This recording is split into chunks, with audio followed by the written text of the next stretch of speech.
dengan presentasi ilmiah ya. Definisi mengenai presentasi ilmiah itu adalah sarana untuk mengkomunikasikan karya ilmiah yang dihasilkan oleh para ilmuwan ya. Nah, ilmuwan ini macam-macam ya kalangannya ya, bisa apa namanya, ada dari lembaga tertentu atau dari kampus, dosen gitu ya. Ini semuanya yang berkaitan dengan suatu penelitian itu bisa kita sebut sebagai ilmuwan. Kemudian presentasi dilakukan oleh ilmuwan yang sudah mapan, baik bersifat nasional maupun internasional. Tapi selain mapan juga bisa juga dilakukan oleh orang-orang yang melakukan penelitian tapi dia bukan atau belum mencapai kemapanan ya, tapi masih berupa calon ya, calon ilmuwan yang sedang mencari jati dirinya. Jadi intinya sih presentasi ilmiah itu adalah menyampaikan hasil atau progres seseorang ketika seseorang tersebut melakukan suatu penelitian ya. Nah, biasanya komponen yang ada di dalam presentasi ilmiah itu ada presenternya ya, berarti di sini pemateri dalam hal ini, kemudian ada audiens yang menyimak apa yang disampaikan oleh presenter, kemudian materi yang dipresentasikan, harus ada ya materi yang dipresentasikan. Nah, biasanya kalau dalam forum-forum apa namanya PIT ya, ada yang namanya PIT, pertemuan ilmiah tahunan, itu kayak misalkan seperti HAGI atau simposium internasional gitu ya, itu biasanya dibagi ke dalam beberapa room ya, beberapa ruang, kemudian di dalam ruang tersebut sudah disesuaikan dengan misalkan topik-topiknya yang sesuai, kemudian sehingga jumlah orangnya itu juga di situ kondusif ya, tidak terlalu banyak dan juga tidak terlalu sedikit tapi pas ya. Nah itu biasanya dikondisikan seperti itu. Jadi agar apa yang didiskusikan setelah presenter mempresentasikan hasilnya itu lebih fokus ke topik tertentu. Jadi ini ya, presenter, audien maupun materi yang disampaikan ini komponen penting dalam presentasi ilmiah. Kemudian pada saat presentasi itu kita memanfaatkan media dalam menyampaikan materi yang kita berikan ya. Nah, di sini fungsi dari media yaitu sebagai alat bantu komunikasi ilmiah ya. Dan di sini berarti materinya ditulis atau disampaikan melalui media tersebut ya. Nah, di sini kalau berdasarkan pengalaman ya, kalau tanpa media itu materi yang diserapnya itu kurang lebih 15% ya, sedikit. Tapi ketika menggunakan media, maka penyerapannya bisa mencapai 90% ya. Nah, media di sini berarti bisa berupa tulisan singkat ya, atau bisa berupa video ya, video singkat, ataupun gambar-gambar ilustrasi yang memudahkan orang itu untuk memahami ya, memahami mengenai materi yang kita sampaikan gitu. Jadi lebih terbayang ya daripada hanya sekedar omongan saja ya, itu kan tidak bisa dibayangkan. Jangankan hanya omongan ya, kalau materinya itu hanya berupa tulisan saja itu biasanya kurang menarik dan apa namanya audiensnya itu kurang bisa memahami ya apa yang disampaikan oleh presenter. Oke. Nah, di sini ada beberapa sarana presentasi ilmiah, misalkan ada seminar, lokakarya, kolokium, pertemuan ilmiah tahunan tadi ya, PIT. Itu beberapa contoh dari apa namanya suatu forum yang memberikan wadah untuk melakukan presentasi ilmiah. Ya.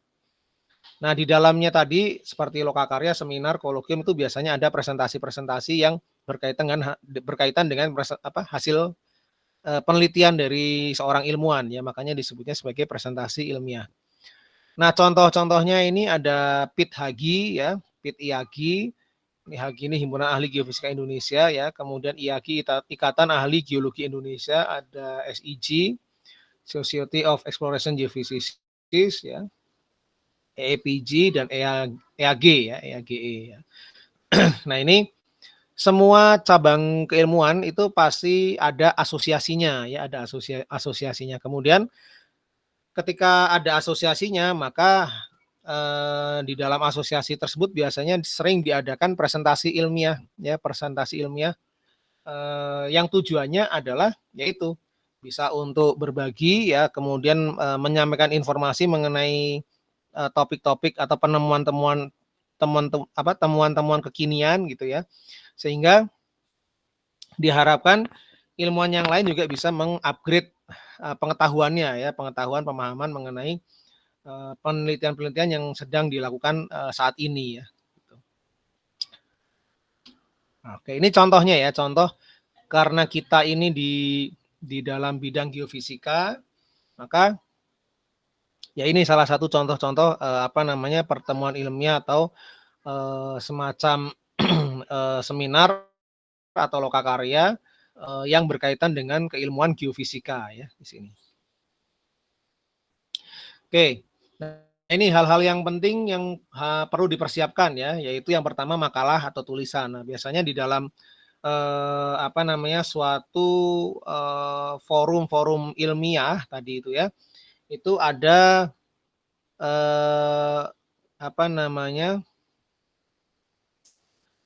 presentasi ilmiahnya di situ ya, di dalam situ. Nah, biasanya sebelum dilaksanakan presentasi ilmiah, itu pihak panitia itu menyampaikan untuk mensubmit beberapa karya tulis gitu ya, untuk nantinya itu bisa dipresentasikan di forum tersebut gitu. Makanya di sini yang harus dipersiapkan sebelum kita presentasi ilmiah itu biasanya berupa makalah atau tulisan ya.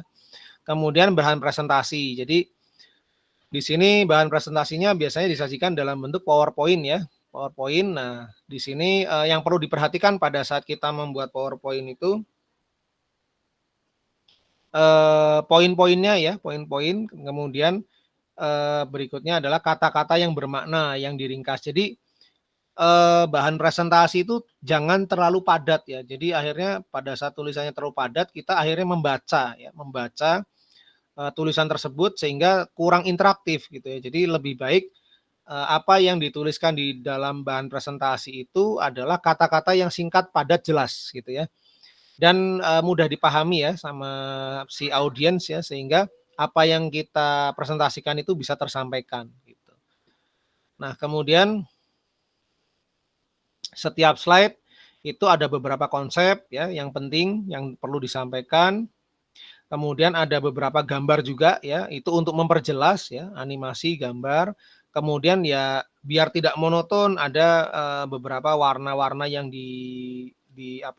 dipakai di situ gitu, sehingga orang melihatnya itu nyaman ya, melihatnya nyaman, kemudian tertarik gitu ya, sehingga proses berikutnya yaitu tanya jawab itu bisa berlangsung dengan baik karena si audiensnya juga memahami tentang masalah apa yang sudah disampaikan oleh presenter ya di sini. Jadi seatraktif mungkin lah intinya ya di sini. Jadi selain konsep dengan bahasa-bahasa yang singkat padat jelas, juga ditambahin dengan beberapa gambar ya, animasi atau skema, diagram, grafik sehingga orang bisa memahami dengan cepat gitu ya. Kemudian selain itu warna juga berpengaruh ya, warna berpengaruh. Karena ada ungkapan yang berbunyi seperti ini ya. Jadi gambar itu menyimpan 1000 kata ya. Gambar itu menyimpan 1000 kata. Jadi dengan gambar itu kadang-kadang orang bisa meringkas kata-kata yang dia tulis gitu. Cukup bisa meringkas kata-kata yang dia tulis. Gitu. Oke, kemudian etika presentasi ilmiah ya dan fungsinya. Nah, di sini etika presentasi ilmiah itu pertama, etika presentasi ilmiah adalah norma termasuk yang tidak tertulis tentang tata nilai yang dipergunakan masyarakat akademik tentang keharusan ilmuwan menjalankan presentasinya ya. Nah, ini definisi dari etika presentasi ilmiah. Biasanya yang untuk hal tertentu telah diatur secara tertulis oleh panitia ya. Jadi panitia penyelenggara itu biasanya memang sudah menyampaikan hal-hal yang perlu dilakukan pada saat si pemakalah atau pemateri itu datang ke suatu acara forum ilmiah ya, di mana di dalamnya terdapat presentasi ilmiah. Nah, salah satu yang dituliskan oleh panitia itu adalah biasanya mengenai waktu kedatangan ya, waktu kedatangan. Jadi biasanya di situ diberi semacam peringatan bahwa pemateri misalkan disarankan hadir misalkan setengah jam sebelum acara dimulai. Nah, itu salah satu dari aturan atau norma yang disampaikan oleh panitia kepada pemateri yang menghadiri suatu forum-forum ilmiah ya sebelum presentasi. Kemudian selain itu juga ketika kita menghadiri suatu forum ilmiah ya, itu di situ kita perlu menjaga sikap kita ya, menjaga sikap kita, kemudian tutur kata, kemudian penampilan ya, penampilan itu juga perlu kita kita jaga dengan baik ya. Jadi menggunakan baju atau seragam yang sopan, kemudian memakai sepatu ya. Jangan sampai datang ke forum ilmiah itu kita pakai sendal jepit misalkan gitu ya, pakai kaos oblong. Nah, itu sangat tidak sesuai dengan norma ya, sangat tidak sesuai dengan norma-norma kesopanan ketika kita datang ke suatu forum yang sifatnya resmi ya. Itu. Kemudian berikutnya, nah kalau kita mengikuti etika ITQ tersebut, maka acara menjadi berjalan dengan menarik, bermakna dan berkesan ya. Orang lain juga akan menghargai kita, kita juga akan dihargai orang lain di situ gitu ya. Nah, kemudian ya ini tambahan ya, etika membuat kita akan dikenal dan bahkan dikenang komunitas ilmiah karena komunikasi ilmiah terjadi ya. Jadi karena kita saling menghargai dengan sikap kita, maka orang jadi respect ya terhadap kita, sehingga di situ komunikasi di antara peserta yang hadir pun akan berjalan dengan baik ya kalau kita menjalankan dengan norma-norma yang kita ikuti gitu. Oke. Kemudian, nah karena adanya komunikasi ya nanti akan terjadi jejaring ilmiah ya. Jadi akan timbul misalkan semacam kerjasama riset nantinya ya, karena orang ada proses diskusi, kemudian muncul kerjasama riset, kemudian bisa jadi selain riset ya berkaitan dengan pekerjaan juga bisa ya, misalkan ada beberapa proyek yang bisa dikerjakan bersama-sama. Nah itu akhirnya nanti bisa merembet ke hal-hal yang lain gitu ya, seperti kerjasama penelitian maupun ada beberapa proyek yang bisa dikerjakan bersama ya, karena ketertarikan mereka dengan beberapa penelitian yang kita kerjakan ya, itu bisa dari situ. Itu ya, terutama kita dalam menyampaikan hasil penelitian kita ya, kita menggunakan bahasa-bahasa yang mudah dipahami orang gitu ya, kemudian bahasa yang ya tentunya sopan ya, sopan, kemudian mudah dipahami orang gitu, tidak terlalu berbelit-belit ya dalam menyampaikan suatu konsep dari penelitian kita.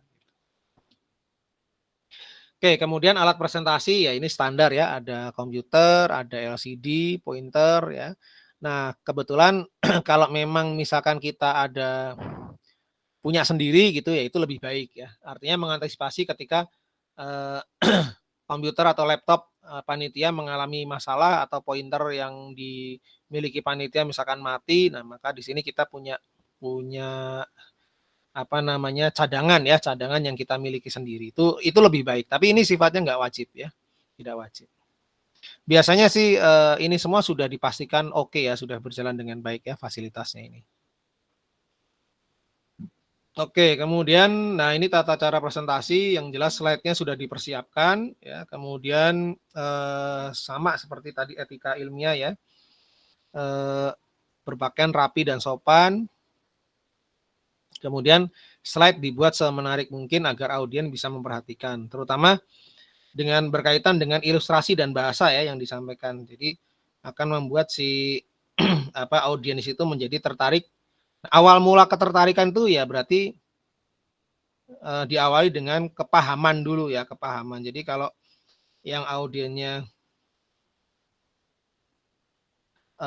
bisa memahami, maka nanti dia berujung pada ketertarikan gitu ya. Itu. Jadi bagaimana cara membuat audiens paham ya berarti kitanya harus menyampaikan dengan bahasa-bahasa yang mudah dipahami oleh audiens. Oke, ini tugas saya rasa nanti akan saya susun tugasnya. Untuk presentasi proposal kita masih lanjut ke subbab berikutnya ya. Nanti akan saya sampaikan melalui Google Classroom ya, Google Classroom. Oke. Berikutnya menyusun menyusun paper ya, menyusun paper. Nah, ini. Oke. Jadi paper atau makalah ilmiah itu memiliki beberapa kriteria ya. Nah, ini yang pertama, karya ilmiah harus ditulis dengan baik, artinya secara komprehensif, data akurat, objektif, dan mapan. Ya. Jadi mapan itu berkaitan dengan urutan ya, urutan penelitian yang kita kerjakan itu berhubungan dengan mapan ya. Apa yang disebut dengan mapan? Gitu. Komprehensif berarti secara keseluruhan, data akurat, berarti data yang kita ukur itu dipastikan dia data yang benar gitu ya, bukan masih data yang acak-acakan. Kemudian objektif itu ya sesuai dengan kondisi dari objek penelitiannya ya atau hasil penelitiannya. Jadi kita tidak dibuat-buat di situ. Kemudian kriteria berikutnya adalah ditulis dengan baik. Nah, makalah ilmiah itu adalah suatu hasil karya ilmiah yang bersifat formal ya. Jadi kita tidak boleh menggunakan bahasa-bahasa yang tidak formal, bahasa sehari-hari dengan teman itu nggak boleh ya. Jadi di sini kita menggunakan bahasa yang sesuai ejaan yang benar ya. Artinya bahasa yang baik, kemudian kalimat yang memiliki makna yang jelas ya. Nah, karena makalah ilmiah itu bukan seperti buku ya, maka ya dia diharapkan menggunakan bahasa yang efisien ya, tidak bahasa yang mendetil gitu ya, tapi bahasa yang efisien. Kemudian komprehensif, artinya makalah membahas semua data secara rinci yang dianalisa sesuai dengan hukum keilmuan yang dirujuk. Ya. Jadi komprehensif itu misalkan kita dalam suatu penelitian kita menggunakan konsep dari penelitiannya si A, si B, si C. Nah itu kita sampaikan di situ. Ya. Jadi apa yang kita lakukan, apa yang kita olah itu kita jelaskan secara rinci ya, secara rinci. Itu yang disebut sebagai komprehensif. Kemudian data akurat, artinya bahwa data dapat dipastikan kebenarannya, merupakan data hasil pengukuran yang dilakukan atau menggunakan data sekunder yang dapat ditelusuri dengan jelas sumbernya. Jadi kalau misalkan kalian melakukan pengukuran di lapangan, yaitu memang hasil pengukuran di lapangan ya, tidak dibuat-buat ya. Kemudian menggunakan data sekunder. Nah ini kalau kalian menggunakan data yang berasal dari salah satu website tertentu gitu ya, misalkan data seismik, kalian mendownloadnya dari website yang sifatnya open source gitu ya, datanya bisa dipakai. Nah itu disampaikan ya, itu referensi datanya dari mana gitu ya. Atau misalkan menggunakan data sintetis ya, data hasil pemodelan. Nah itu disampaikan bahwa data ini dihasilkan dari pemodelan apa, misalkan seperti itu ya. Nah itu yang disebut sebagai data akurat. Nah, kemudian referensi ya. Referensi ini merupakan rujukan yang dengan jelas dan dapat ditelusur. Jadi referensi yang kita pakai itu harus memang benar-benar ada gitu ya. Nah, biasanya kalau kita membuat makalah ilmiah, referensi beberapa paper yang kita gunakan untuk menjadi referensi penelitian kita itu ada alamat ininya, ada alamat apa namanya? Alamat doi-nya ya, doi. Jadi kayak gini nih misalkan. Jadi ada alamat yang bisa diakses oleh orang lain. Contoh ya, contoh misalkan di sini ya. Saya coba buka.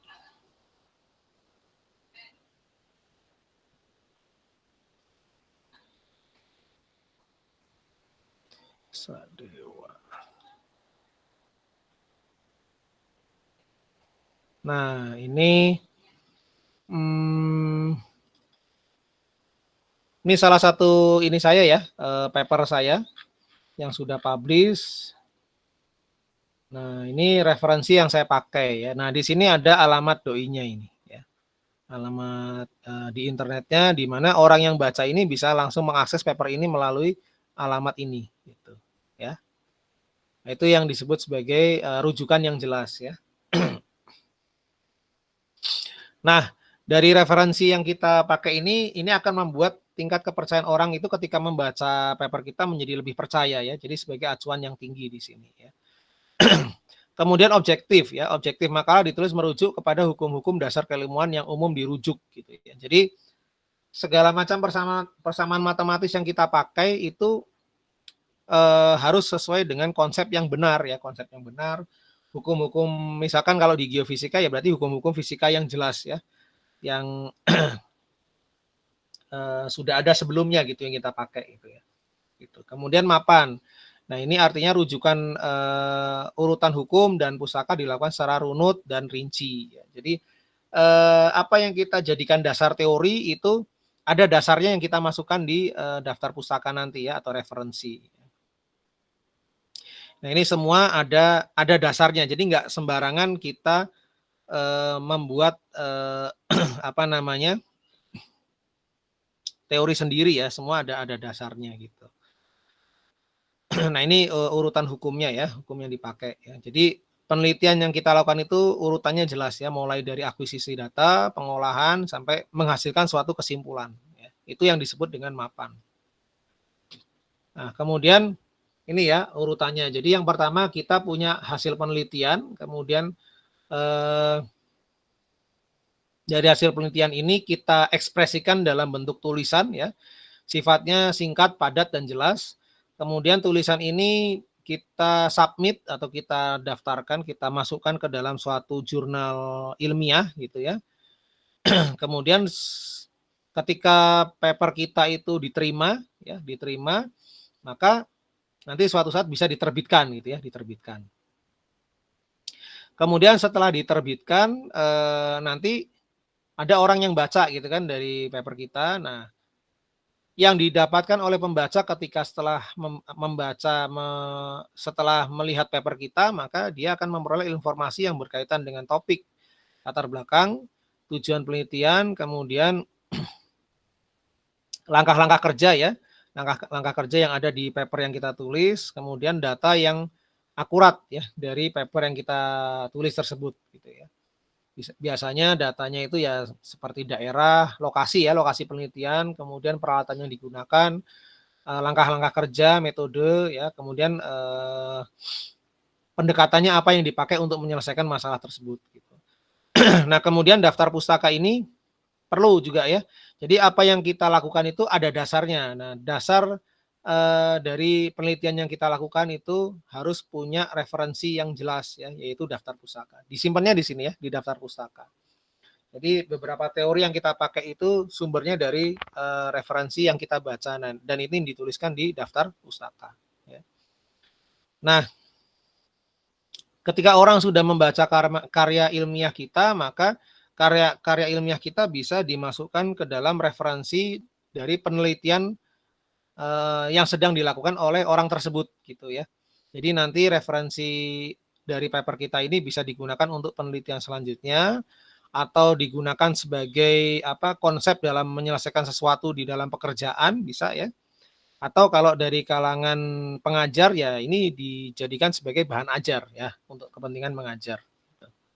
Jadi ini manfaat dari karya ilmiah ya.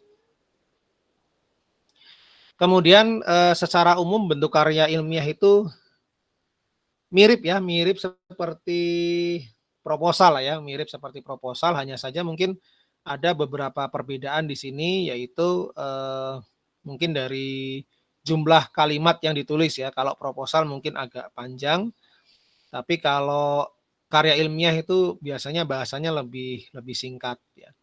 Nah, bagian yang pertama adalah judul ya, judul. Nah, judul ini merepresentasikan topik yang dikerjakan dalam suatu penelitian yang diekspresikan dalam bentuk tulisan ya, judul.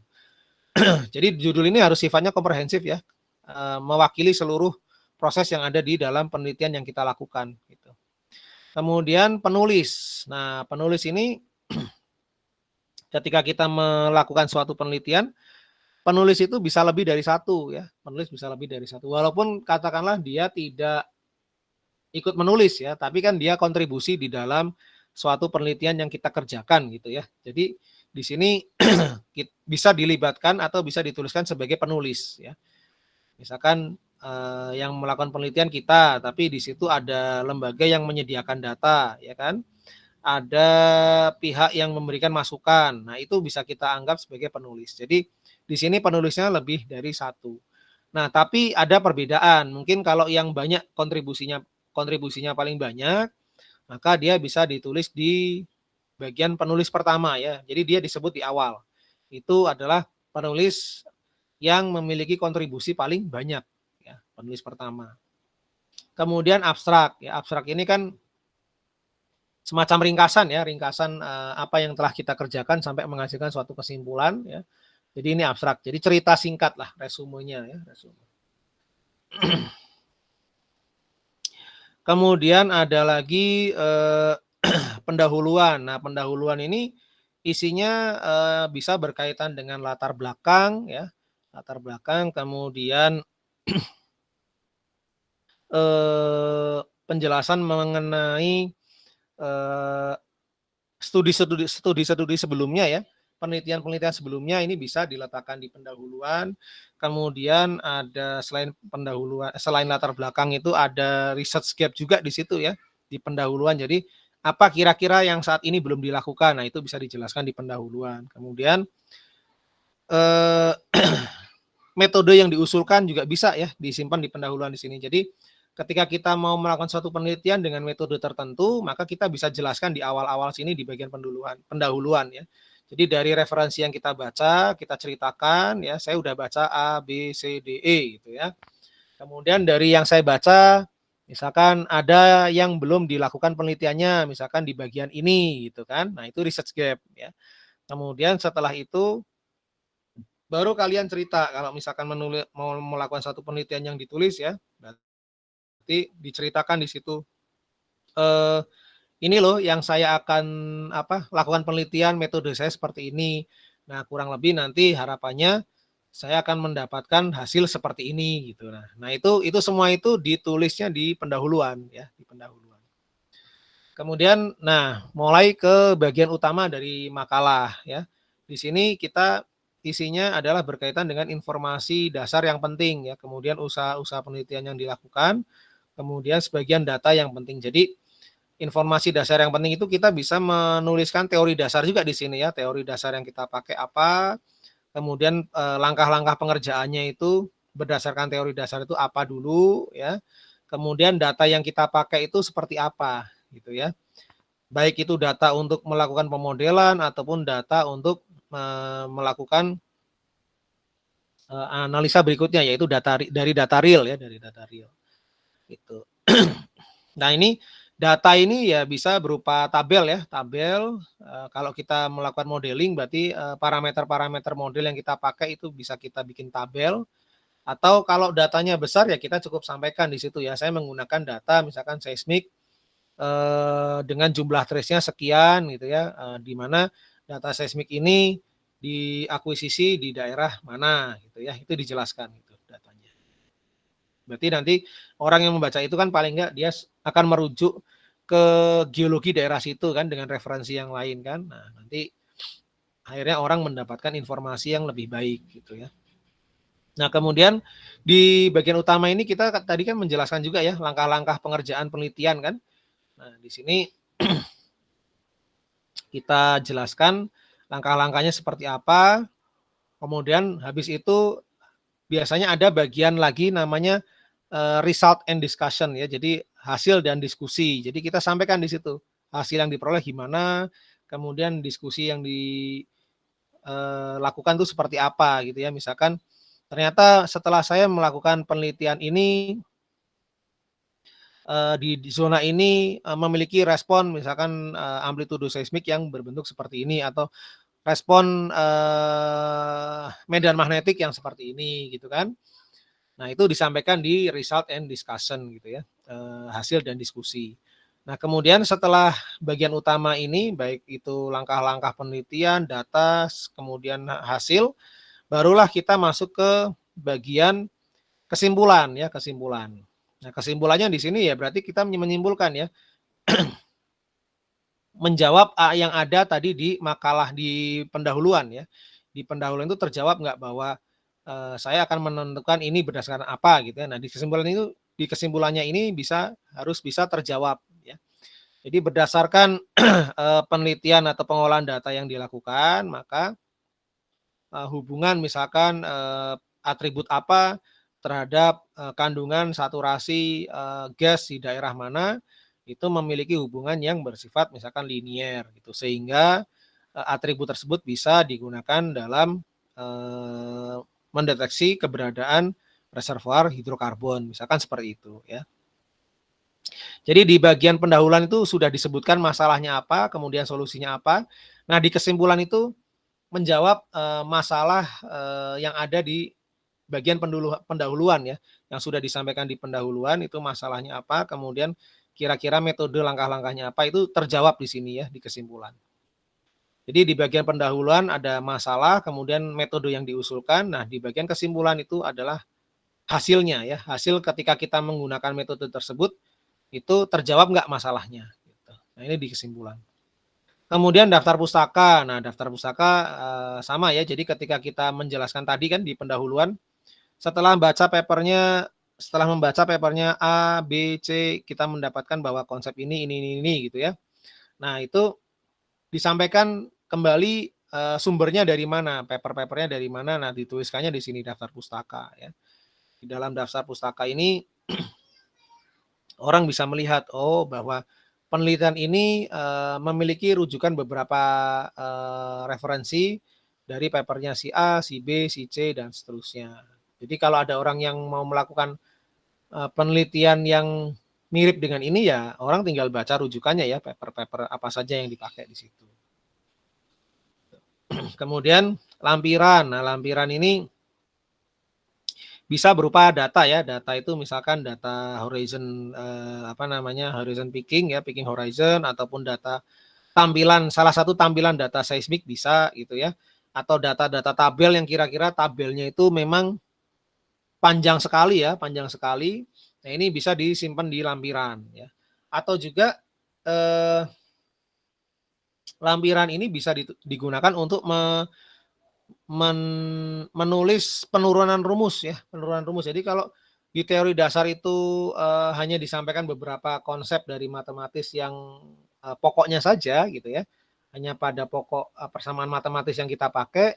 Nah, di bagian lampiran ini kita bisa menjelaskan dari mana persamaan matematis tersebut didapat gitu ya. Jadi penurunan secara detail bisa disampaikan di lampiran sini. Ya.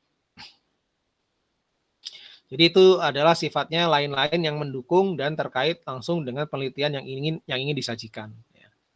Itu. Jadi ini bentuk umum dari makalah ilmiah. Ya. Next, kemudian, nah ini ciri-cirinya ya. Jadi judul yang jelas cirinya dia singkat, jelas. Dia bisa mengandung informasi yang sifatnya substansi umum, kemudian penekanan cakupan atau topik ya. Jadi ini judul itu harus sesuai dengan topik yang kita gunakan. Kemudian penulis, ya, penulis. Nah ini nama ya, nama jelas, nah selalu digunakan. Nah kemudian informasi dari penulisnya kita harus masukin juga ya. Jadi misalkan afiliasi, kemudian di afiliasi ini bisa berupa kampus, bisa berupa tempat kerja ya atau instansi. Kemudian ini alamatnya pun harus jelas di situ ya. Misalkan kalian menulis sebuah paper, berarti kan kalian afiliasinya ITERA ya. Nah, harus jelas alamat ITERA-nya di mana gitu ya. Kemudian yang dapat dihubungi ya itu biasanya berupa email ya, email. Email, nah itu salah satu hal yang informasi bagi pembaca agar dapat menghubungi kita. Kemudian abstrak ya, abstrak atau sari. Nah, ini ringkasannya, tulisan pendek yang mendeskripsikan keseluruhan isi makalah ya. Jadi gambaran singkat lah ya, gambaran singkat itu ada di abstrak. Gitu. Nah, ini memberikan informasi mengenai substansi penelitian dengan lebih jelas. Kemudian pendahuluan, nah ini pendahuluan ya, tulisan yang menjawab mengapa penelitian tersebut dilakukan. Jadi ini lebih ke latar belakang ya, latar belakang. Kemudian kalau diuraikan ada perumusan masalah, ruang lingkup, ya batasan masalah, kemudian pengandaian atau hipotesa, ya kira-kira jawaban lah, jawaban sementara ya, jawaban sementara suatu penelitian, kemudian tujuan penulisan makalah. Ini perlu ya disampaikan di pendahuluan. Jadi kalau di proposal ini kan masing-masing ya, tapi kalau di paper atau karya ilmiah, ini semua ini dijadikan satu di bagian pendahuluan. Ya, di sini. Nah tentunya ketika kita membahas masalah perumusan masalah, ya masalahnya apa, Nah, itu berarti kita perlu dukungan data atau referensi atau pustaka ya untuk menjawab masalah-masalah yang ada di sini. Nah, karena penelitian kan sifatnya bisa kita menemukan sendiri ya suatu metode yang bisa menyelesaikan suatu masalah, atau kita bisa mengkombinasi beberapa metode yang ada ya, bisa seperti itu. Atau bisa juga penelitian itu metodenya sudah ada, sudah sama dengan sebelumnya, hanya saja diterapkan pada objek yang berbeda, itu bisa ya kayak gitu. Makanya di sini perlu adanya referensi ya, referensi baik yang menceritakan tentang konsep dari metode yang digunakan ataupun referensi yang berkaitan dengan objek penelitian ya, misalkan di daerah situ didominasi oleh litologi apa gitu. Nah, itu perlu ya digunakan sebagai referensi. Nah, di sini pendahuluan ini justru mengandung state of the art ya dari suatu penelitian ya. Jadi apa namanya? Adanya kebaruan-kebaruan yang ada pada saat ini, yaitu state of the art, itu disampaikan di bagian latar belakang ya. Gitu. Nah, kita mungkin bisa memberikan kebaruan yang lain lagi dari penyelesaian masalah yang ada ya. Nah, di situ state of the art untuk kedepannya. Oke, kemudian judul ya. Judul ini merupakan salah satu hal yang sangat penting ya. Apapun tulisannya, kita harus pandai menyusun kalimat yang dipergunakan untuk judul ya. Karena itu seperti apa ya? Jadi mewakili seluruh tulisan gitu, mewakili seluruh tulisan. Jadi judul ini benar-benar sesuatu hal yang sangat penting. Kemudian judul itu jangan terlalu panjang juga ya. Dia sifatnya singkat dan jelas gitu karena dia umum. Kemudian substansif, dia hanya mengacu pada substansi tertentu gitu ya. Misalkan metode atenuasi untuk memetakan keberadaan hidrokarbon. Nah, yang umumnya itu atenuasinya yang dipakai, tapi ketika kita sudah membahas secara detail di dalam papernya, maka di situ atenuasi yang seperti apa yang dipakai gitu ya. Apakah menggunakan Q faktor atau quality faktor, apakah menggunakan metode amplitude variation with frequency gitu kan, ataukah menggunakan metode-metode yang lain yang berkaitan dengan atenuasi gelombang. Nah, itu baru spesifik dijelaskan di dalam papernya gitu ya. Tapi secara umum metode semua itu kan adalah metode yang membahas mengenai atenuasi ya. Nah, atenuasinya itu yang kita bikin judul gitu ya. Bukan metodenya itu, bukan, tapi atenuasinya yang kita bikin judul. Karena dia sifatnya umum yang bisa melingkupi ke semua aspek yang ada di penelitian yang kita lakukan ya. Kemudian, nah ini kata kunci juga perlu ya, kata kunci. Misalkan atenuasi yang berkaitan dengan frekuensi gelombang. Nah, itu disampaikan di situ frekuensi gelombangnya apa. Ya. Kemudian, nah ini tadi sudah ya, bersifat mengikat semua aspek yang ditulis pada makalah. Ya. Jadi ini judul ya. Judul patokannya ini ya. Jadi merupakan hal yang sangat penting pada tulisan apapun. Jadi ini krusial. Kemudian sifatnya dia tulisannya jangan terlalu panjang ya, singkat, jelas, padat. Kemudian substansi dia langsung menuju ke substansinya tertentu. Untuk apa kita meliti itu gitu kan, metode apa yang kita gunakan. Nah, itu langsung substansinya ya. Kata kunci jangan lupa ya, kata kunci yang sering dipakai di dalam penelitian kita. Kemudian dia bersifat mengikat ke semua aspek ya. Jadi dari mulai apa yang kita baca sampai apa yang kita simpulkan itu bisa digambarkan oleh judul ya, bisa dideskripsikan oleh judul. Oke, nah kemudian ini ada bagian utama dari makalah ya. Bagian utama dari makalah itu yang pertama ada informasi dasar yang penting ya. Bahasan tentang topik yang ditulis berkaitan dengan topik-topik penelitian lain yang terkait atau terdahulu. Jadi informasi dasar yang penting itu adalah di sini kita sudah membaca referensi ya. Ketika kita sudah membaca referensi yang ada, yang kita gunakan untuk mengolah data dalam penelitian kita. Nah, kita di situ kita sampaikan ya, kita sampaikan. Jadi pembaca pun bisa memahami gitu bahwa metode penelitian yang kita gunakan itu mungkin mengadopsi atau menggunakan metode dari penelitian sebelumnya gitu ya. Jadi yang baca pun bisa terbayang ya urutan penelitiannya seperti apa. Kemudian teori ya, teori dasar itu jelas perlu ya. Kemudian informasi yang diteliti yang telah ada, misalkan daerahnya, alat atau metode dan lain-lain ya. Jadi misalkan kalau informasi yang diteliti yang telah ada itu ya berarti kalau di kita geofisika kan berarti informasi geologi ya, informasi geologi itu perlu ya di sini. Jadi ini informasi yang diteliti yang telah ada. Kemudian berikutnya tadi bagian informasi dasar yang penting, kemudian bagian berikutnya adalah usaha-usaha penelitian yang dilakukan. Nah, ini usahanya apa saja ya? Ini yang pertama, uraian berbagai pendekatan. Jadi kita menggunakan teori apa saja di dalam penelitian tersebut ya. Jadi teori itu bisa dikatakan sebagai pendekatan ya untuk memodelkan sesuatu atau menjelaskan sesuatu ya itu. Approach kalau bahasa di ininya kita menggunakan istilah approach ya. Kemudian uraian alur berpikir dalam pemecahan masalah teknik. Nah, ini ya berkaitan dengan teknik, metode ya, pola itu seperti apa gitu ya. Kemudian data yang dihasilkan seperti apa. Nah, ini kalau kita mau melakukan penelitian dengan diawali dengan apa namanya akuisisi data ya, akuisisi data. Banyak kan terkadang apa namanya suatu penelitian itu tidak selalu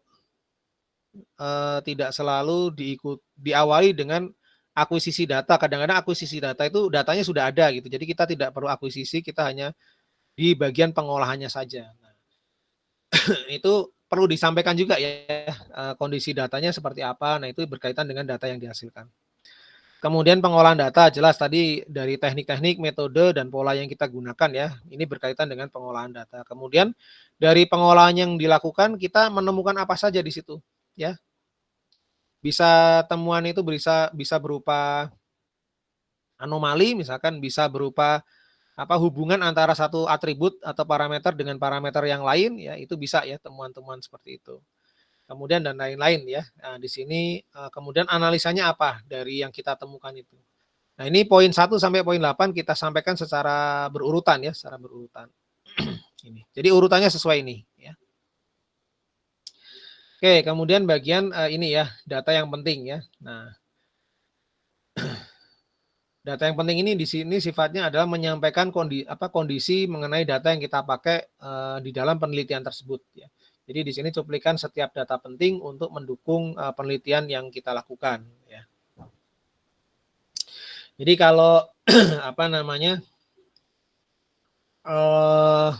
misalkan kita mau melakukan penelitian mengenai geolistrik ya berarti di sini kita sampaikan beberapa data ya yang kita dapatkan dari hasil akuisisi berupa data nilai arus dan nilai tegangan ya. Nanti dari situ kita dapat nilai hambatan semu kan. Nah, dari hambatan semu itu kita bisa bikin tabel tuh karena kan nilai tegangan dan nilai arusnya kan berubah-ubah ya seiring dengan apa namanya konstanta geometrinya kan. Geometri dari akuisisi geolistrik. Nah, dari situ kita bisa sampaikan di sini di bagian penyampaian data ini ya. Oke, nah kemudian dari informasi dasar yang penting, kemudian usaha-usaha penelitian yang dilakukan, ini semua harus memiliki dasar atau referensi yang sesuai ya, ini ya. Jadi ini harus berdasar ya, nggak ngaco ya, nggak apa namanya, kita punya langkah sendiri yang belum terkonfirmasi benar, nah itu tidak boleh ya. Di sini kita harus menggunakan segala sesuatu yang kita kerjakan itu punya dasar ya, punya referensi gitu.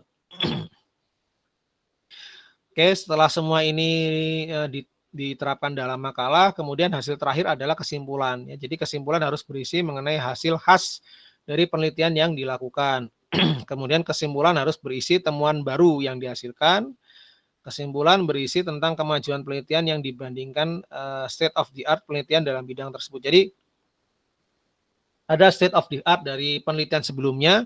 Nah, ini kesimpulan itu harus sesuatu yang bersifat update ya dibandingkan penelitian sebelumnya ya. Jadi ada di sini kita menyampaikan adanya kemajuan penelitian ya dibandingkan penelitian sebelumnya. Kemudian kadang kita melakukan penelitian itu hasil yang kita peroleh itu tidak sepenuhnya sesuai dengan hipotesa yang kita hipotesa yang kita sampaikan di awal gitu ya. Kadang seperti itu kan. Nah, ketidaksesuaian ini berarti disebabkan karena beberapa kendala dalam penelitian ya. Atau bisa juga disebabkan karena adanya ketidaksempurnaan teori ya atau model di bagian awal gitu ya. Nah, ini bisa kita sampaikan di bagian kendala ya, kendala. Jadi kesimpulan boleh juga berisi tentang kendala-kendala yang dihadapi pada saat kita melakukan pengolahan data ya dalam penelitian. Nah, kemudian kesimpulan tidak boleh berisi sesuatu yang bersifat umum. Nah, jadi nggak boleh kalian misalkan melakukan metode geolistrik pada saat penelitian gitu kan, terus kalian menyebutkan bahwa arus itu ternyata berdasarkan penelitian arus akan bernilai berbanding terbalik terhadap nilai hambatan gitu kan. I berbanding terbalik terhadap R. Itu nggak boleh. Itu kan memang sudah umum ya konsep hukum Ohm gitu. Itu nggak boleh dijadikan referensi gitu. Atau misalkan kesimpulannya gini, bahwa kecepatan gelombang seismik itu untuk gelombang S nilainya lebih rendah daripada nilai kecepatan gelombang seismik P. Nah, itu kan itu memang sudah umum ya, secara matematis sudah diturunkan gitu, nggak boleh disimpulkan lagi gitu ya. Jadi sesuatu yang sudah fix, sudah pasti, jadi konsep dasar dan bersifat umum itu nggak boleh disampaikan di kesimpulan. Ya. Contoh lain, misalkan keberadaan hidrokarbon diindikasi dengan adanya fenomena atenuasi gitu ya. Itu udah jelas memang. Jadi diharapkan jangan seperti itu ya, jangan disampaikan konsep-konsep yang umum gitu. Karena sudah pasti ketika ada gelombang seismik yang melewati medium berpori, kemudian di dalam porinya itu terisi oleh fluida gas gitu ya. Maka amplitudo dari gelombang seismiknya itu akan mengalami pelemahan, terus selain itu frekuensi dari gelombang seismiknya pun akan mengalami pelemahan. Nah, itu sudah umum ya, sudah terjadi. Jadi jangan disampaikan di dalam kesimpulan. Oke, nah ini ada pernyataan yang ada di dalam makalah. Jadi ketika kita menyampaikan pernyataan-pernyataan mengenai konsep yang kita gunakan gitu ya di dalam suatu makalah ilmiah, itu harus ada di dalam daftar pustaka gitu ya. Nah, nanti akan saya tunjukkan contohnya. Nah, di sini daftar pustaka ini ya berarti berkaitan dengan nama penulis, tahun publikasi, judul makalah gitu kan. Atau proceeding ya bisa, atau nomor penerbitan, halaman, dan lain-lain.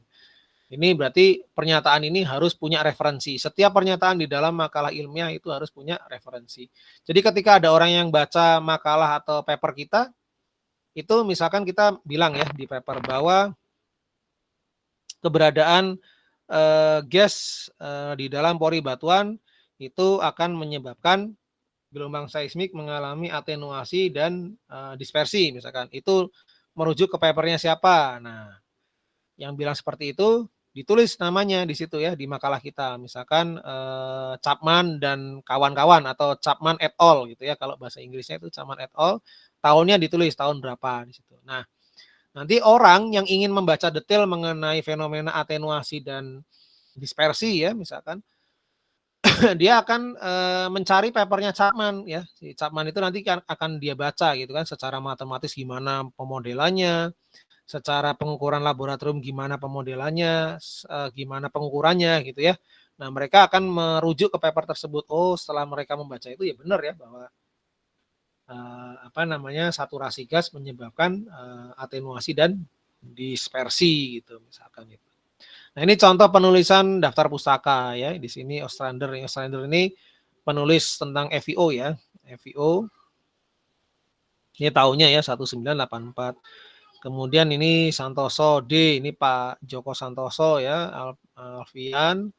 Nah, ini menuliskan paper mengenai atribut seismik. Kemudian ada Simmons ya, tahun 94 tentang FIO modeling.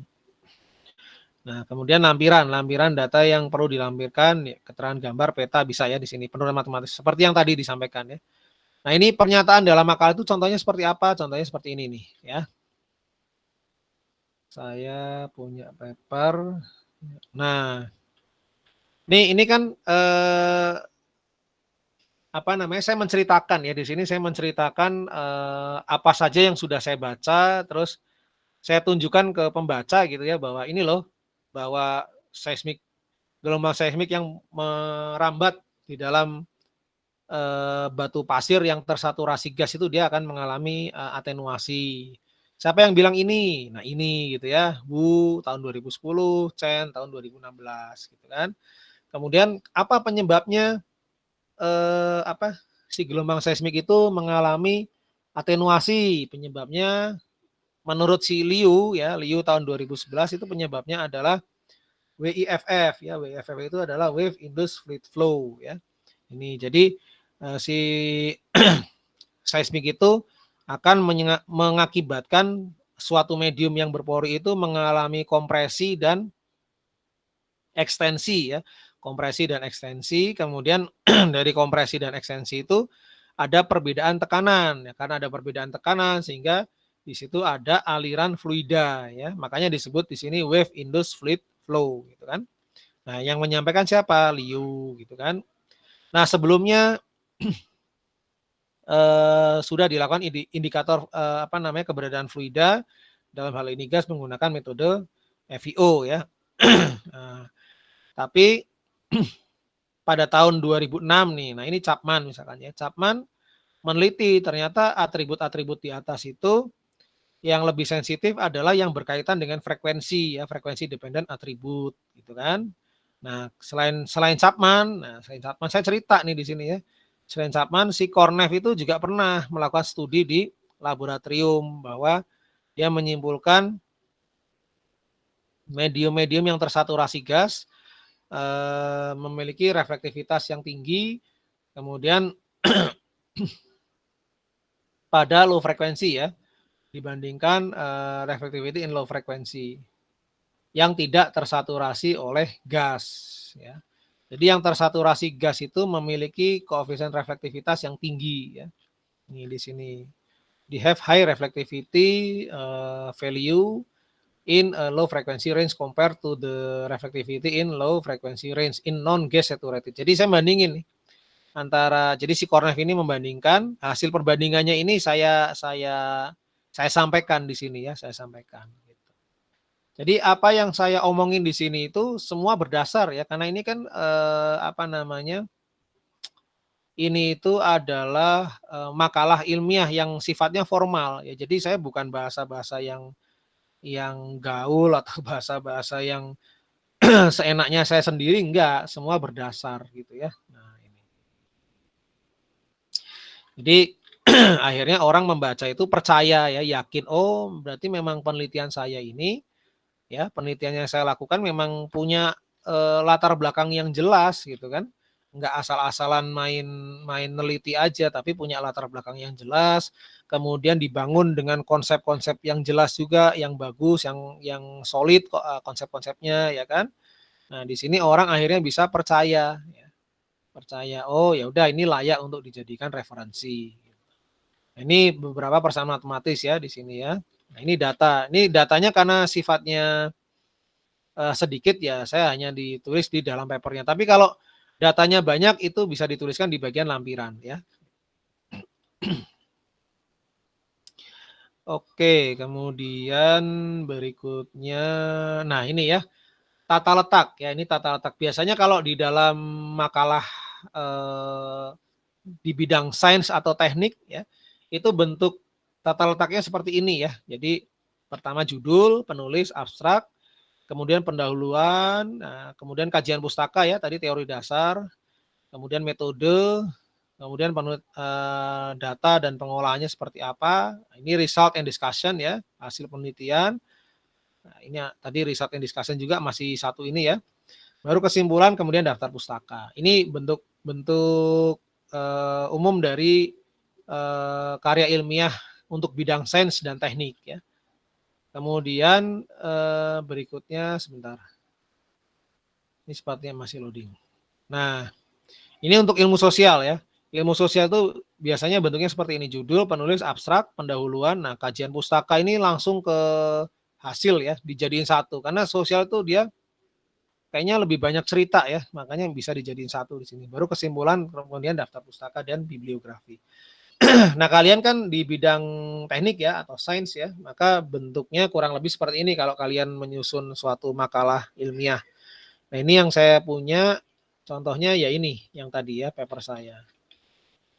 Ini ada abstrak ya, introduction gitu kan, pendahuluan. Nah, ini berisi tadi ya latar belakang, kemudian metode yang dipakai, sedikit gambaran mengenai metode yang dipakai, kemudian sedikit hipotesa juga ya mengenai kira-kira nanti hasilnya seperti apa.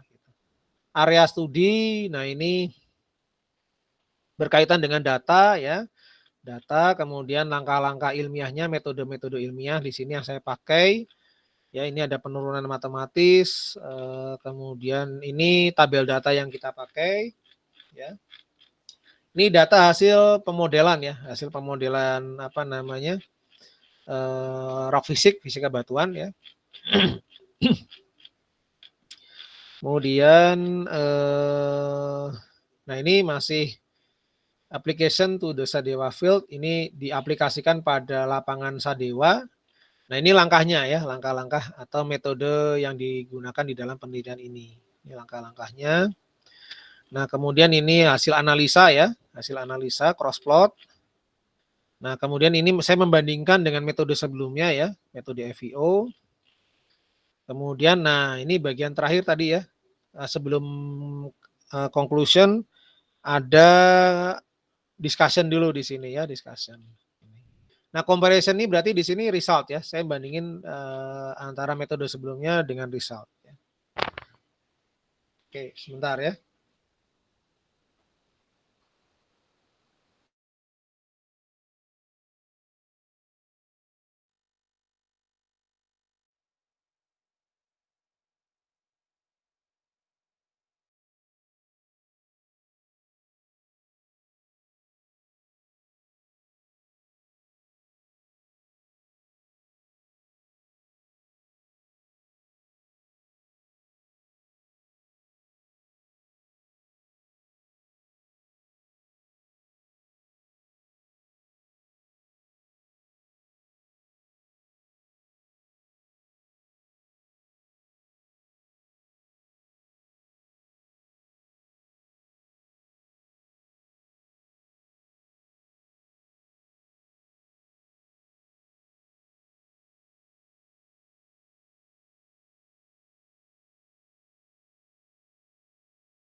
Oke, saya lanjutkan ya. Nah, ini contohnya ya. Jadi di sini mungkin tulisannya bukan result ya, tapi komparasi. Bisa juga ya. Ini intinya di dalam subbab ini itu ada hasil yang saya peroleh, kemudian ada apa namanya perbandingan dengan metode-metode yang lain gitu ya. Ini salah satu contohnya ini ya. Jadi ini metode FIO, ini berupa densitas ya. Kemudian ini berupa atribut FIF ya, atenuasi. Kemudian ini adalah metode FIF yang sudah dikonversi ke dalam besaran saturasi gas gitu ya. Ya, silakan ada yang ditanyakan? Maaf Oke. Pak, PPT-nya belum ditampilkan. PPT-nya belum ditampilkan. Saya pakai entire screen ini. Kelihatan nggak ini? Paper saya. Baru kelihatan gimmicknya doang Pak, papernya belum kelihatan. Oh, oke, oke, oke. Mungkin saya ini dulu ya. Saya apa namanya? Saya stop presenting dulu. Kemudian saya coba present ulang ya. Mana entire screen? Oke.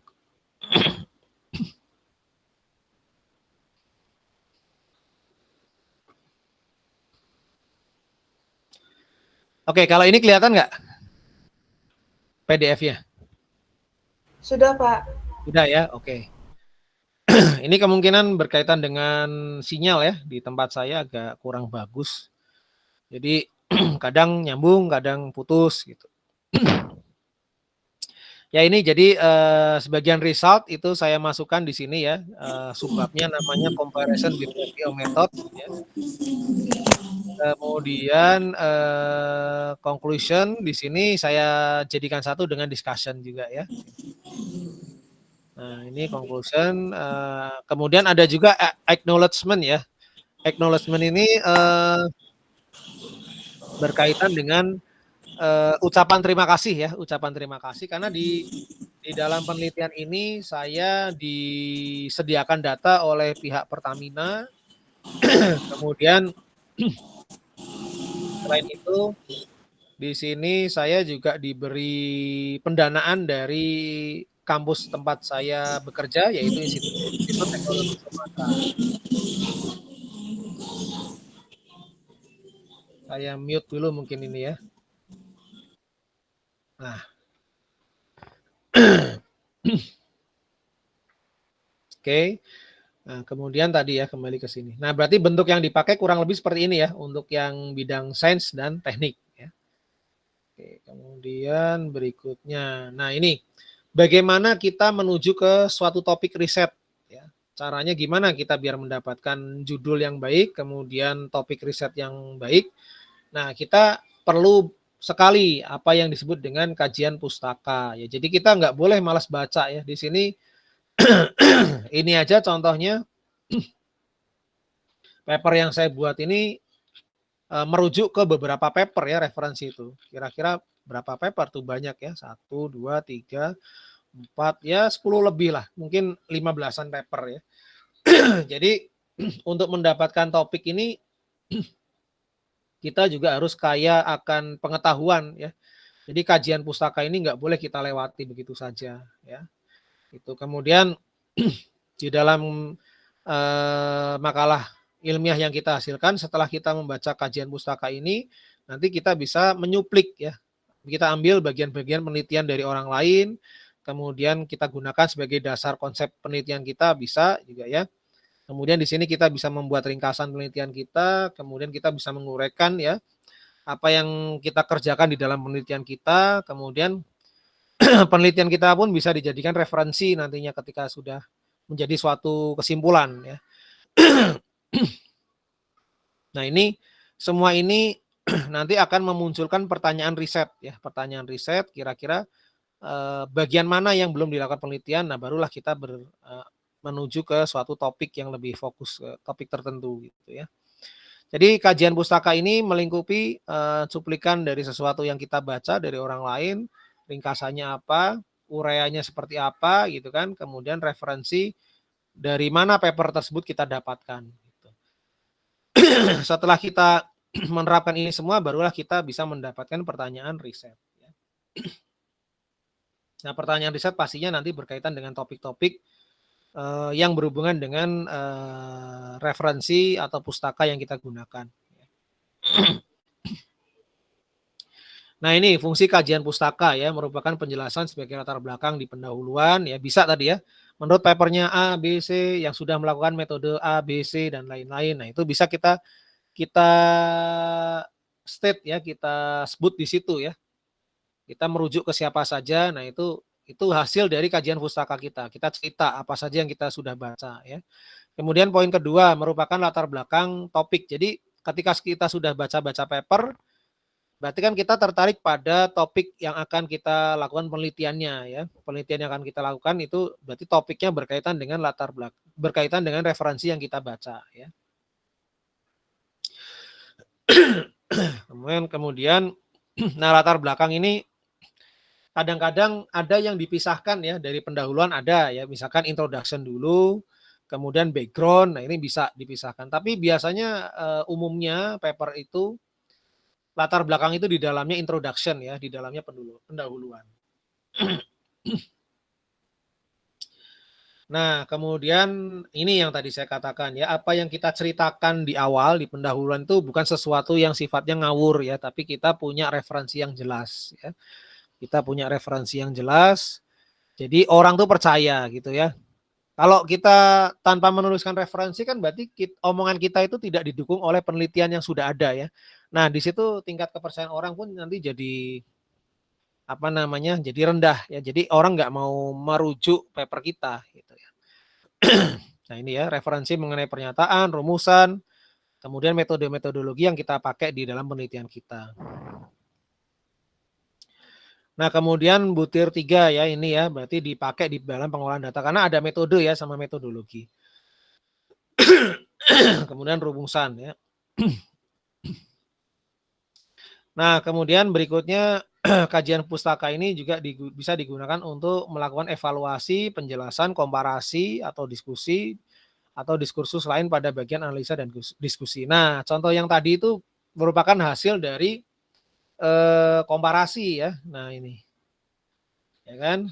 Nah, FEO method. Nah, ini kan comparison with FEO method. Nah, ini kan saya menyebutkan perbandingan metode ya antara FEO dengan FEF ya. Atribut atenuasi dengan atribut amplitude versus offset itu hasilnya seperti apa gitu kan. Nah, di sini hasil daftar pustaka yang saya pakai itu bisa menghasilkan komparasi ya, komparasi di sini. Nah, contohnya ini nih komparasi. Jadi saya mengambil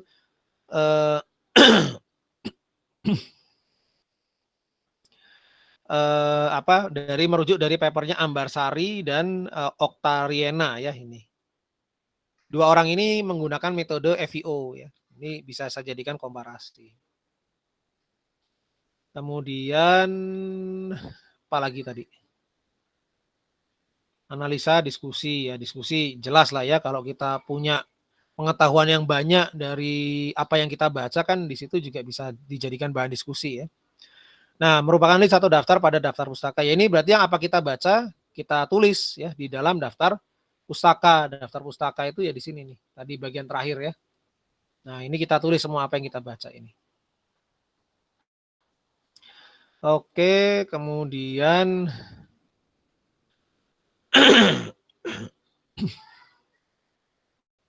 oh udah ya. Bentar. Lagi ini. Lagi loading. Fungsi kajian pustaka.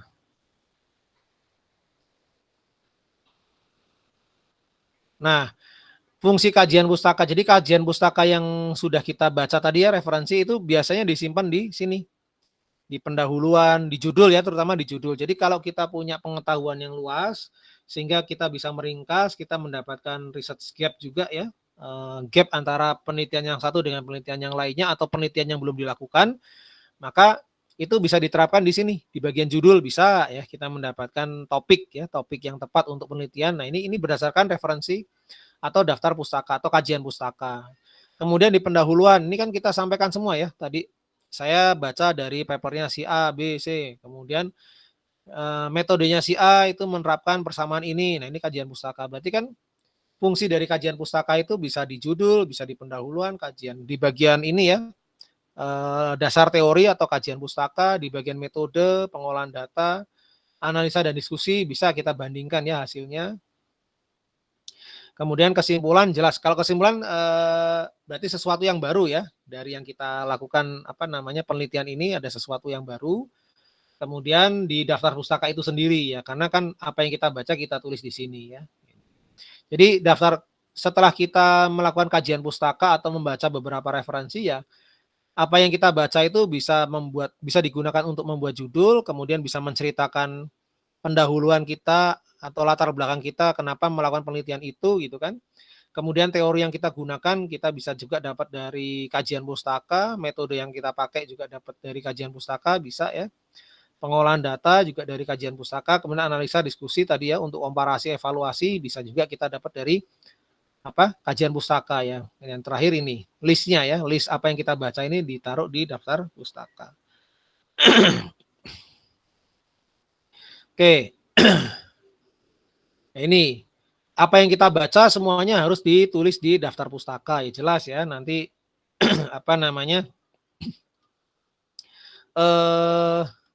nah seperti ini ya. Jadi orang yang baca paper kita itu nanti bisa tahu, oh namanya si Anu itu judul papernya apa, kemudian alamat doi-nya di mana. Nah orang langsung bisa mengakses ke situ. Ya, ini. Jadi ini sebagai informasi untuk pembaca paper kita ya, pembaca paper kita. Oke, nah selain itu fungsi dari daftar pustaka adalah untuk menghindari plagiat ya. Plagiat itu kita meniru metodenya orang lain, tapi kita tidak menyebutkan orang lain tersebut gitu ya. Jadi itu mengklaim bahwa apa yang metode ini adalah kita yang mengerjakan. Nah itu plagiat, itu nggak boleh ya, itu nggak boleh sama sekali dilarang gitu ya. Jadi kalau kita merujuk ke sesuatu yang kita gunakan gitu ya, maka kita harus tulis sumbernya dari mana. Nggak boleh kita nggak jujur di sini. Ini berkaitan dengan kejujuran ya, kejujuran. Kalau kita tidak tulis, kita tidak menulis siapa metode yang pertama kali melakukan itu, nah kita nanti disebut sebagai plagiator ya, orang yang suka menyontoh orang pekerjaan orang tapi dia tidak menyebutkan pekerjaan orang yang mengerjakan sebelumnya, itu disebutnya plagiator. Ini harus sangat dihindari ya di dunia di dunia ilmiah itu nggak boleh ya plagiator. Oke, kemudian cara menyampaikan referensi yang kita baca atau pustaka bisa mencuplik ya, bisa meringkas ya apa yang sudah kita baca kita ceritakan secara ulang tapi ringkas di pendahuluan. Bisa juga urean kita jelaskan beberapa yang sudah kayak misalkan gini nih. Ini mana ya tadi ya? Nah. Ini ya. Nah, ini nih. Ini urean ya. Kemudian ini cuplikan, ada beberapa cuplikan dia lebih pendek ya kalimatnya. Ini saya cuplik ini di sini. Kemudian urean ini saya menguraikan secara singkat sih ya, tidak secara keseluruhan tapi secara singkat. Kemudian selain itu ada urean panjang juga ya di sini ya, urean panjang berarti yang ini. Nah, ini saya menggunakan persamaan ini, kemudian menggunakan pemodelan poroelastiknya ini. Nah, ini ya poroelastiknya. Nah, ini saya uraikan ya. Nah, ini dari papernya Carcione dan Picotti tahun 2006 ya. Ini saya uraikan ya. Di ureanya bisa berupa ini ya, fungsi matematis, bisa juga dengan beberapa kata-kata di sini ya, kata-kata ini, FIF ya. Gitu. Kemudian apalagi tadi? Acuan ya, sebagai acuan ya tadi ya. Ada daftar pusaka ini ya. Nah, ini daftar pusaka ini ya berarti sebagai acuan ya, referensi. Oke. Kemudian cuplikan atau sitasi ya merupakan cara bagi kita untuk menyampaikan kepada pembaca tentang sumber materi yang kita gunakan dalam tulisan kita. Cuplikan juga mengarahkan pembaca tentang keberlanjutan pengetahuan yang kita kembangkan ya. Oleh karena itu, biasanya dari cuplikan dan rujukannya akan diperoleh informasi tentang penulis sumber dan topik penelitian atau makalah hingga waktu penerbitan dan penerbitnya. Nah, ini cuplikan ya. Jadi yang poinnya adalah yang pertama ini ya, merupakan cara bagi kita untuk menyampaikan kepada pembaca tentang sumber materi yang kita gunakan dalam tulisan. Nah, sumber materinya kan saya berkaitan dengan efek atenuasi dan dispersi dari gelombang ya ketika dia melewati medium tersaturasi gas kan. Nah, saya mencuplik ini kalimatnya ini. Ya. Ya, saya mencuplik ini. Ini Liu saya juga mencuplik ya. Jadi ini dalam hal ini saya menyampaikan kepada yang membaca paper kita, ya paper saya, tentang sumber materi yang kita gunakan dalam tulisan kita. Jadi tulisan saya kan berkaitan dengan penyelidikan sifat atenuasi dan dispersi ya. Nah ini saya merujuk ke orang-orang ini nih. Ya. Oke, kemudian ringkasannya tadi ya, ringkasan ceritanya panjang di sini. Uraian ya, uraian atau uraian yang berbentuk singkat itu berarti ringkasan ya, ini contohnya. Kemudian ada lagi uraian yang berupa parafrase. Penyajian kembali teks atau bagian atau tulisan yang memberi makna dalam bentuk lain. Nah, ini kan saya menyajikan kembali nih. Ya, di sini saya menyajikan kembali teori yang digunakan Carsion. Ini ada di papernya ya. Ini ditulis secara detail. Nah, ini saya ambil lagi persamaan ini untuk saya gunakan di dalam penelitian saya. Gitu ya. Ini uraian. Kemudian acuan ya referensi tadi ya. Ditulisnya di bagian akhir ya. Kemudian mana lagi ya? Cara submit paper. Nah, kalau cara submit paper itu bentar lagi loading ya.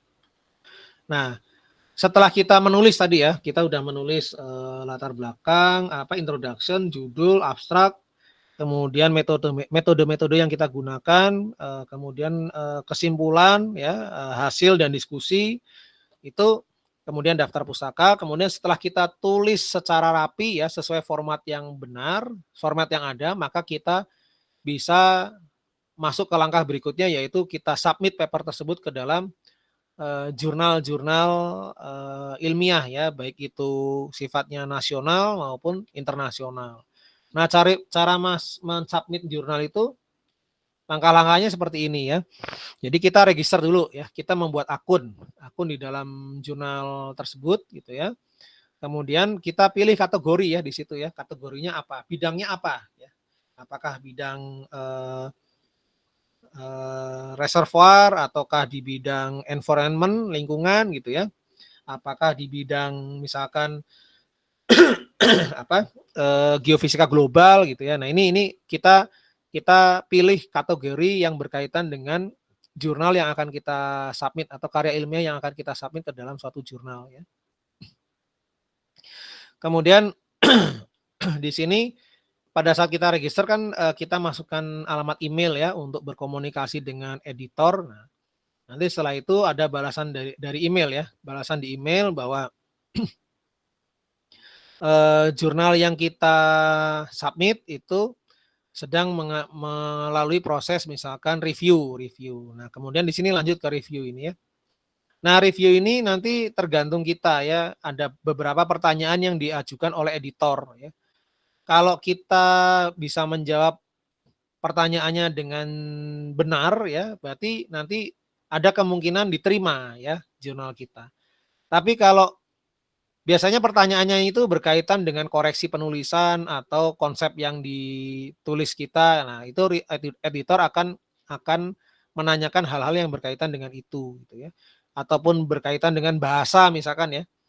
Kadang kan kalau kita orang Indonesia memang jarang ya menggunakan bahasa Inggris. Jadi mungkin dari segi bahasa kita masih ada banyak kekurangan, kecuali kita memang punya TOEFL atau IELTS yang nilainya tinggi ya, mungkin itu bahasanya jadi lebih baik lah dibandingkan orang yang pada umumnya ada gitu ya.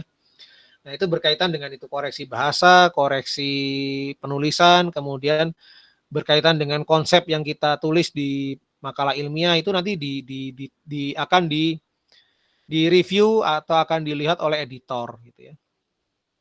Nah, nanti dari semua itu kita bisa punya dua peluang ya, apakah diterima atau ditolak gitu ya. Kalau ditolak ya sudah selesai, kita mengulangi lagi tulisan yang ada, kita revisi sendiri ya, kita ulangi, kemudian kita nanti boleh coba submit kembali. Tapi kalau diterima ya berarti nanti mengirim ulang draft yang sudah direvisi ya, berdasarkan masukan-masukan dari editor. Nah, nanti kalau sudah oke, semuanya sudah memenuhi masukan yang disampaikan oleh editor, baru bisa dipublish ya, bisa dipublikasi jurnal yang kita submit. Jadi ini urutan ketika kita mau mensubmit jurnal ya, baik untuk skala nasional maupun internasional. Jadi tetap kita harus melalui akun yang ada, kita register ya, daftar, kemudian kita pilih bidangnya ya, bidangnya apa, kemudian nanti draft yang ada kita masukkan ya, kita submit, kemudian nanti akan dicek oleh editor ya. Nah, editor akan melihat tulisan kita, nanti di situ akan ada beberapa masukan ya, masukan apakah berupa bahasa, format penulisan gitu kan, atau substansi dari makalah kita. Gitu. Kalau di reject berarti tamat ya, kita nggak bisa lanjut, tapi kalau dia diterima ya mengirim ulang draft yang sudah direvisi, kemudian oke udah dipublish ya, bisa dipublikasi. Jadi itu ya untuk pertemuan hari ini kita sampai ke apa tadi, menyusun paper ya, menyusun paper. Sampai di sini ada pertanyaan?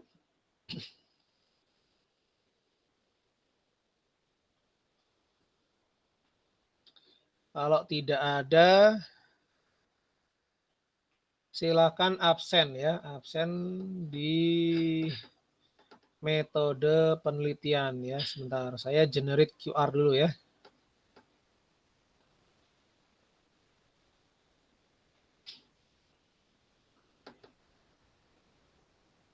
Metode penelitian kelas B ya ini ya. Kelas B. Oke.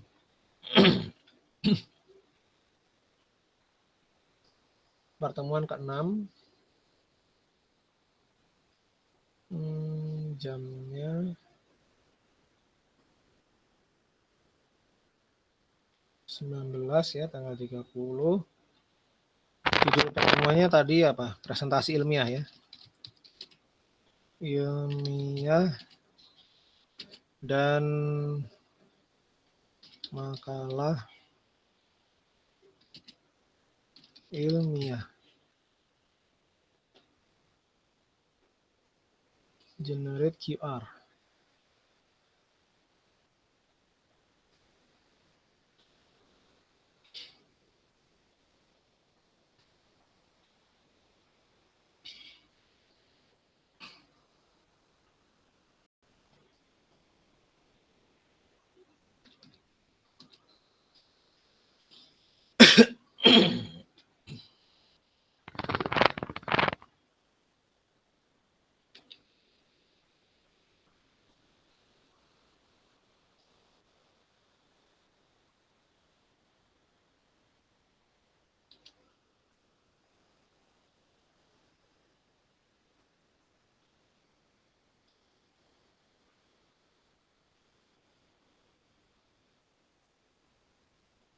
Ya itu ya QR-nya, silahkan di apa, di scan untuk absensi.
Pak, izin bertanya, Pak.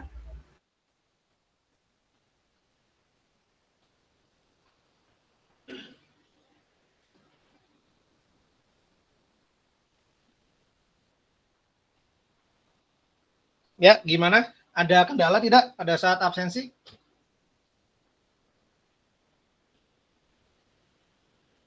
Tidak ada ya, aman ya?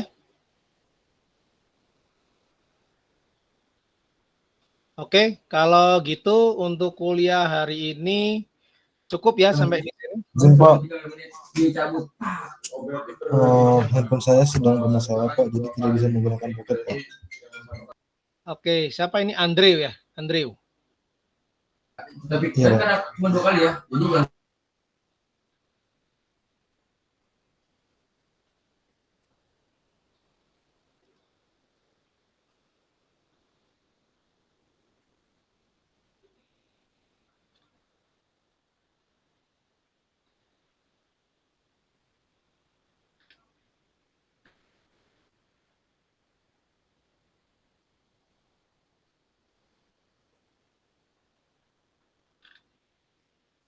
Pak, maaf Pak, izin bertanya Pak.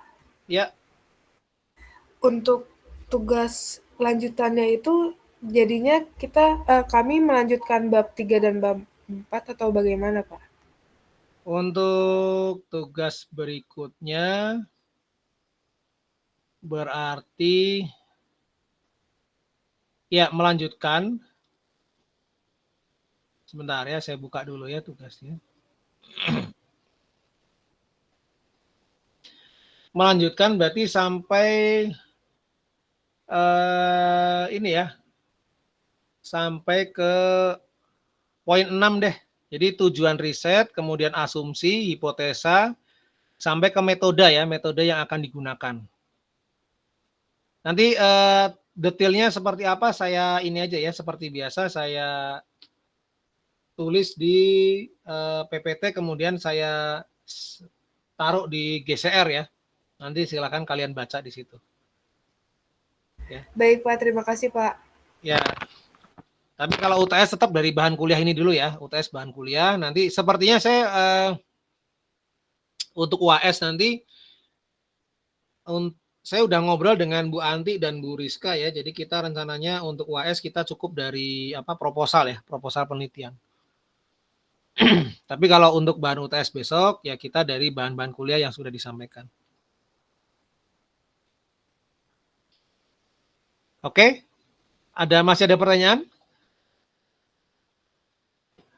Cukup ya, kalau cukup nanti tugasnya saya, ya silakan Agnes. Pak, maaf sebelumnya kalau misalnya gimana ya Pak? Sebentar, tadi suara kamu terputus-putus. Gimana kalau misalkan apa tadi? Kalau absennya nggak bisa QR gimana ya Pak? Soalnya pocket saya nggak bisa. Oh, ya udah, saya absenkan di sini. Lihat absensi Agneza ya, Agneza ya. Iya Pak. Agneza, oke, saat hadir. Terus Grace, sama juga Grace. Sama juga Pak seperti Agneza. Ya, Grace, mana Grace. Oke. Udah ya berarti ya. Grace, Agneza udah. Sudah saya set hadir. Oke ya, kalau sudah berarti saya tutup kuliahnya. Terima kasih atas kehadirannya. Jangan lupa buka Google Classroom ya. Kalian cek nanti di situ untuk tugas berikutnya apa ya. Itu aja mungkin dari saya. Terima kasih atas kehadirannya. Semoga tetap bisa mengikuti kuliah sampai akhir ya. Tetap semangat. Saya tutup kuliahnya. Assalamualaikum warahmatullahi wabarakatuh.